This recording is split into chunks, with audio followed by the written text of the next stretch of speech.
अथ विश्वविजयसरस्वती कवचम् ध्यानम्। सरस्वतीं शुक्लवर्णां सस्मितां सुमनोहरां कोटिचन्द्रप्रभाजुष्ट पुष्टश्रीयुक्तविग्रहाम् वह्निशुद्धांशुकाधानां सस्मितां सुमनोहरां रत्नसारेन्द्रखचित वरभूषणभूषितां सुपूजितां सुरगणैः ब्रह्मविष्णुशिवादिभिः वन्दे भक्त्या वन्दिता तां मुनीन्द्रमनुमानवैः। अथ मन्त्रः। ॐ श्रीं ह्रीं सरस्वत्यै स्वाहा। अथ कवचम्। ब्रह्मोवाच शृणुवत्स प्रवक्ष्यामि कवचं सर्वकामदम् श्रुतिसारं श्रुतिसुखं श्रुत्युक्तं श्रुतिपूजितम् उक्तं कृष्णेन गोलोके मह्यं वृन्दावने वने रासेश्वरेण विभुना रासे वै रासमण्डले अतीव गोपनीयं च कल्पवृक्षसमं परम् अश्रुताद्भुतमन्त्राणां समूहैश्च समन्वितम्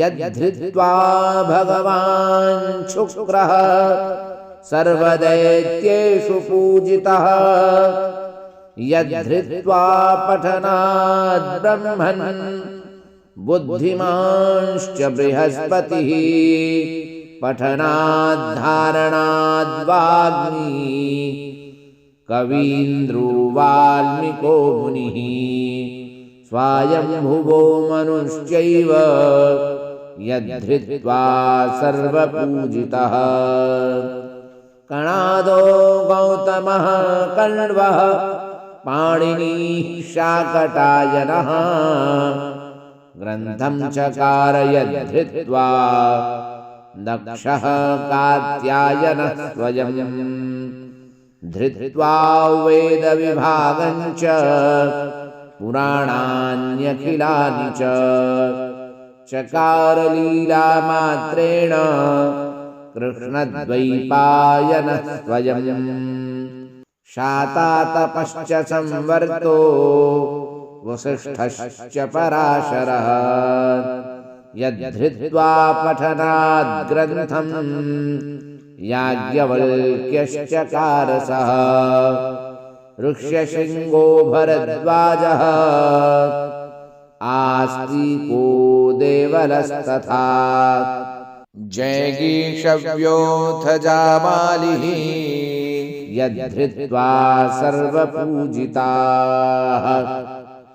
कवचस्यास्य विप्रेन्द्र ऋषिरेष प्रजापतिः स्वयं बृहती छन्दो देवता शारदाम्बिका सर्वतत्त्वपरिज्ञाने सर्वार्थसाधनेषु च कवितासु च सर्वासु विनियोगः प्रकीर्तितः श्रीं ह्रीं सरस्वत्यै स्वाहा शिरो मे पातु सर्वतः श्रीं वाग्देवतायै स्वाहा भारं मे सर्वदावतु ॐ सरस्वत्यै स्वाहेति श्रोत्रे पातु निरन्तरम् ॐ श्रीं ह्रीं भारत्यै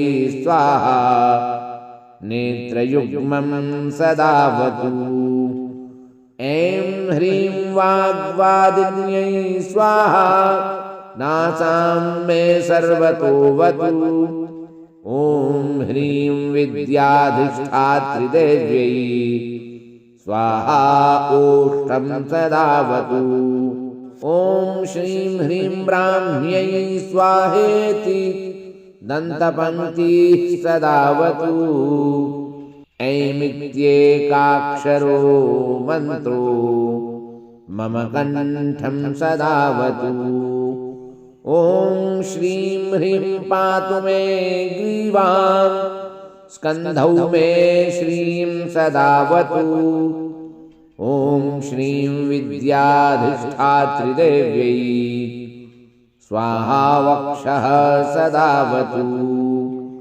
ॐ ह्रीं विद्यास्वरूपायै स्वाहा मे पातु नाभिकाम्। ॐ ह्रीं ह्रीं वाण्यै स्वाहेति मम हस्तौ सदावतु।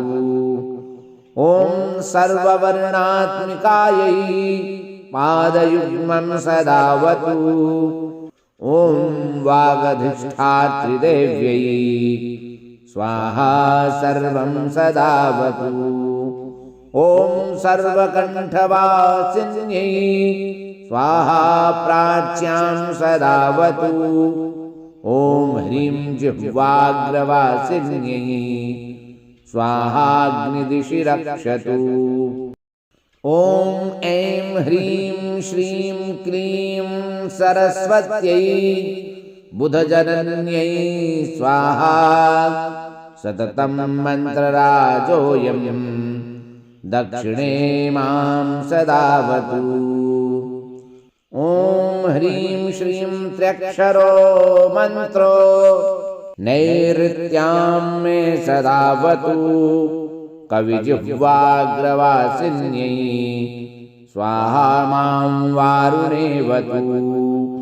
ॐ सर्वाम्बिकायै स्वाहा वायव्ये मां सदावतु। ॐ ऐं श्रीं गद्यपद्यवासिन्यै स्वाहा मामुत्तरेवतु। ॐ सर्वशास्त्रवासिन्यै स्वाहैशान्यां सदावतु। ॐ ह्रीं सर्वपूजितायै स्वाहा चोर्ध्वं सदावतु। ॐ ऐं ह्रीं पुस्तकवासिन्यै स्वाहाधो मां सदावतु। ॐ ग्रन्थबीजरूपायै स्वाहा मां सर्वतोऽवतु। इति ते कथितं विप्र ब्रह्ममन्त्रौघविग्रहम् इदं विश्वजयं नाम कवचं ब्रह्मरूपकम्। पुरा श्रुतं धर्मवक्त्रात् पर्वते गन्धमादने तव स्नेहान्मया ख्यातम् प्रवक्तव्यं न कस्यचित्। गुरुमभ्यर्च्य विधिवत् वस्त्रालङ्कारचन्दनैः प्रणम्य दण्डवद्भूमौ कवचं धारयेत् सुधीः। पञ्चलक्षजपेनैव सिद्धं तु कवचं भवेत् यदि स्यात् सिद्धकवचो बृहस्पतिसमो भवेत्। महावाग्मी कवीन्द्रश्च त्रैलोक्यविजयी भवेत् शक्नोति सर्वं जेतुं स कवचस्य प्रसादतः। इदन्ते काण्वशाखोक्तं कथितं कवचं मुने स्तोत्रं पूजाविधानं च ध्यानं वै वन्दनं तथा। इति श्रीब्रह्मवैवर्ते ध्यानमन्त्रसहितं विश्वविजय सरस्वती कवचं सम्पूर्णम्।